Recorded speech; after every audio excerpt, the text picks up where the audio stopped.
मोह ममता की। जैसे एक भैंस का बच्चा मर गया और उसमें क्या करते हैं व्यापारी लोग, उस भैंस के बच्चे का अंदर का सारा सामान निकाल देते हैं। ऊपर का वो चाम और बाल सहित चाम होता है या खाल ऊपर की, उसके अंदर भूस भरवा देते हैं किसी चर्मकार से, और उसकी दूम छोटी सी दूम लटकती रहती है और आगे मुंह भी नहीं होता, वैसे बना रखा होता है ऐसा।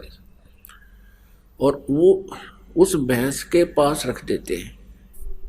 वो भैंस उसको अपना बच्चा मान लेती है और उसको लेकर के चल पड़ता है व्यापारी।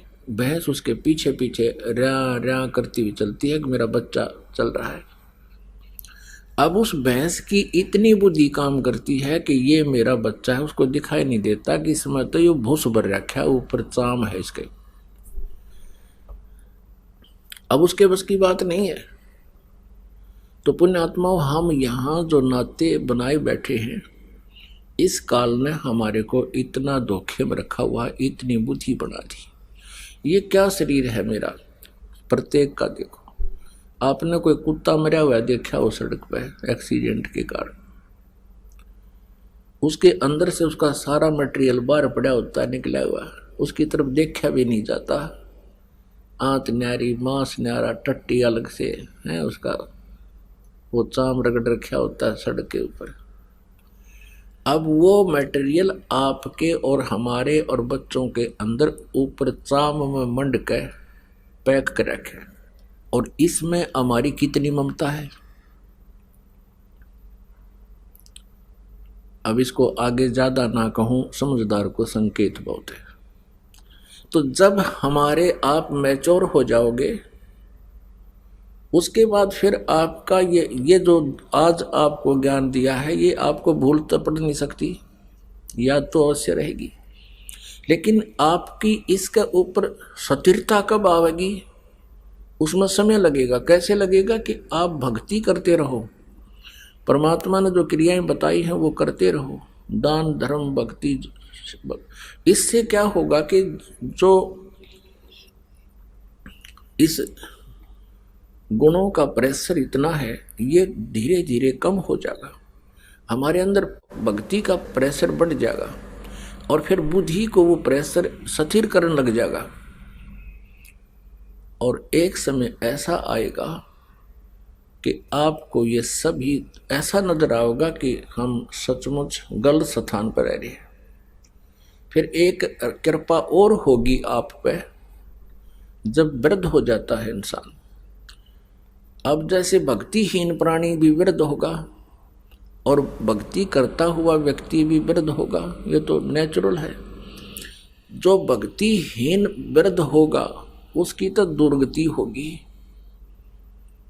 वो क्या सोचता है वृद्ध अवस्था में, क्योंकि वृद्ध अवस्था में क्या होता है, जैसे अपना तो लड़का लड़की कहीं और की, वो हमारे घर आवेगी,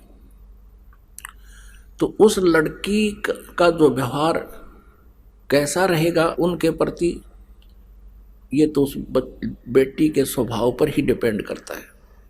फिर क्या होगा, वृद्धावस्था में कुछ कहा सुनी अवश्य हो जाती है। कभी बच्चा भी बोल देता है, कभी पुत्र वधू भी कह देती है। तो फिर क्या याद आते हैं भक्तिहीन प्राणी के उस माता और पिता को, एकांत में बैठ कर रोते हैं कि देखो हमने इनको ऐसे पाला पोसा, इनकी कितनी हमने सेवा की है, और देखो कितनी मेहनत से इनको पाला, आज हमें क्या सुनने को मिल रहे हैं।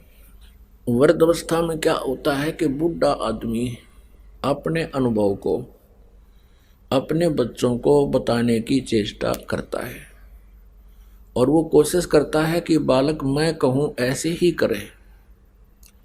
लेकिन उस वृद्ध की अवस्था में और बच्चे जब जवान होते हैं तब तक बहुत समय बीत चुका होता है।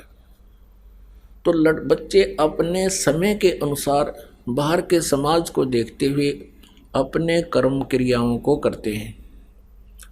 जो उस बुजुर्ग को पिता को गंवारा नहीं होते, जिस कारण से वो बात बात पे उन्हें टोका टाकी रखे। यूँ कहेगा तुम तो नाश करोगे, तुम ऐसा करते हो, हम तो ऐसा करते थे, हम कभी ऐसा नहीं करते थे। शुरू शुरू में हमने देखा कोई गांव में ये टूथपेस्ट ले आता, तो उसको टूथपेस्ट कौन लाता, जो नौकरी वाला हो या कोई बाहर शहर में रह रहा हो, तो उसके बारे में बातें बनाया करते, देख नाश करेगा, ये तो पता नहीं क्या बन गया। तो इस तरह की हमारी जो नेचुरल सोच होती है, इस तरह की सोच बनी ही रहती है। तो वो बुजुर्ग टोका टाकी अवश्य करता रहता है, जिस कारण से उन बच्चों में मन मुटाव सा बन ही जाता है कि पिताजी बार बार टोकते रहते हैं, हम कोई बालक थोड़ी रह गए हैं, शादीशुदा हो गए हैं, बाल बच्चे भी हो गए हैं। तो इस तरह का जो माहौल बिगड़ता है, वो भक्तिहीन प्राणी, ज्ञानहीन बूढ़ा, वृद्ध या जो है ना एक नारी खराबी करा करे, एक विशेष अशांति का कारण बनता है। एक समय क्या हुआ कि एक वृद्ध मृत्यु को प्राप्त हो रहा था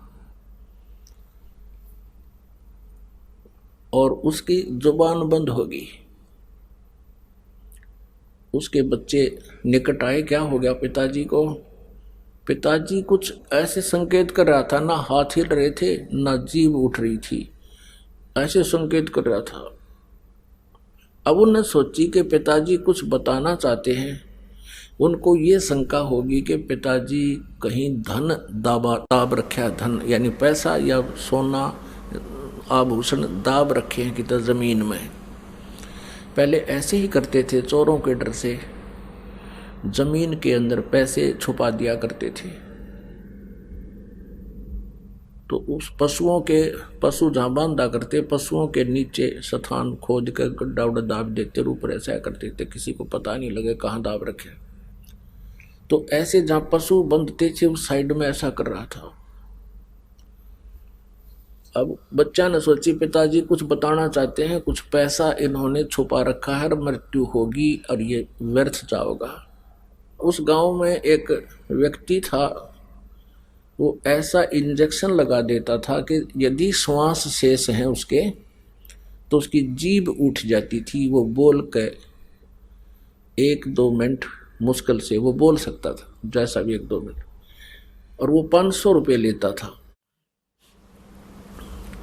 वो दौड़ के गया, एक जना उनसे लाया, डॉक्टर को बुला के कि हमारे पिताजी का वो इंजेक्शन लगा दे जिससे ये बोल पड़े। उसने 500 रुपये रखवा लिए, 500 रुपये दो पहले, 500 रुपये ले लिए, उसके इंजेक्शन ला दिया। वो बूढ़ा ठीक हो गया, बुजुर्ग। तो लड़के कहने लगे, हाँ पिताजी पता क्या कह रहे हो, जल्दी बताओ जल्दी बताओ। कहने लगा, रे तुम कित मर गए, यो गाय का बच्चा झाड़ू खा ली, देख देख तुम कहाँ नाश करोगे मेरे पास है। ये झाड़ू खा ली गाय के बच्चे ने।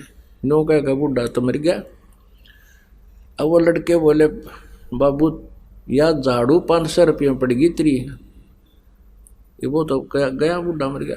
अब हमारी एक तो यह स्थिति होगी, बुढ़ापे में जो भक्ति नहीं करते, हम चाहेंगे बच्चों का लाभ करें, वो होगी आनी, क्योंकि उस स्थिति बदल चुकी होती है। और जिस घर में भक्ति नहीं वहाँ कलह रहती है। परमात्मा कहते हैं,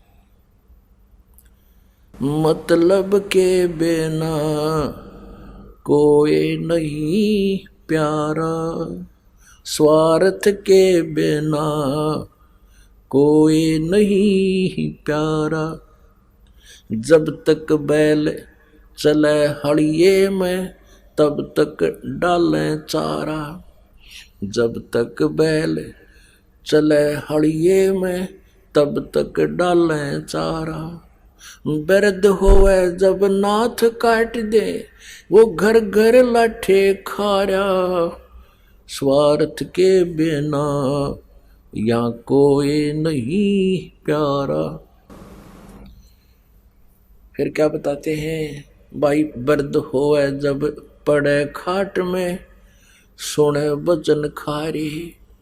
बिरध होवे जब पड़े खाट में, सुने वचन खारी। कुत्ते तावण का भी सुख को ना, ये छाती फूकण हारे मतलब के बिना।